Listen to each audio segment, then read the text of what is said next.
সংসদে নির্বাচিত মাননীয় সদস্যবৃন্দ, একাদশ জাতীয় সংসদে নির্বাচিত সংসদ সদস্যদের শপথ গ্রহণ ও নতুন মন্ত্রিপরিষদ গঠনের পর রাজনীতির মাঠে গুঞ্জন, আবারও দলগুলোর সঙ্গে সংলাপে বসছেন প্রধানমন্ত্রী শেখ হাসিনা।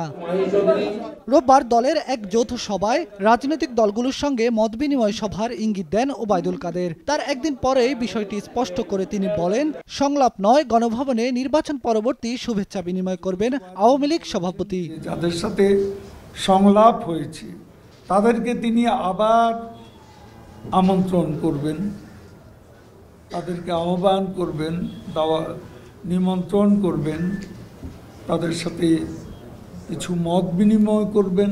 এই জাতীয় নির্বাচন নিয়ে সংলাপের কোনো প্রয়োজন নেই। দলগুলোকে তিনি গণভবনে আমন্ত্রণ জানাতে চান নির্বাচন পরবর্তী শুভেচ্ছা বিনিময়ের জন্য। মঙ্গলবার ধানমন্ডি ৩২ নম্বরে বঙ্গবন্ধুর প্রতিকৃতিতে শ্রদ্ধা জানানো শেষে প্রধানমন্ত্রীর রাজনৈতিক উপদেষ্টা এস.টি. ইমাম জানান, রাজনৈতিক দলগুলোর সঙ্গে সংলাপেই বসছেন প্রধানমন্ত্রী।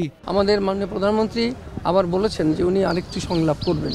সেই সংলাপে সকল পার্টি যারা এর আগের সংলাপে অংশগ্রহণ করেছিলেন তাদেরকেও উনি আমন্ত্রণ করেছেন। এর কিছুক্ষণ পরেই মহানগর উত্তর আওয়ামী লীগ আয়োজিত এক বর্ধিত সভায় ওবায়দুল কাদের বলেন, সংলাপের বিষয়টি সাংবাদিকদের মন গড়া।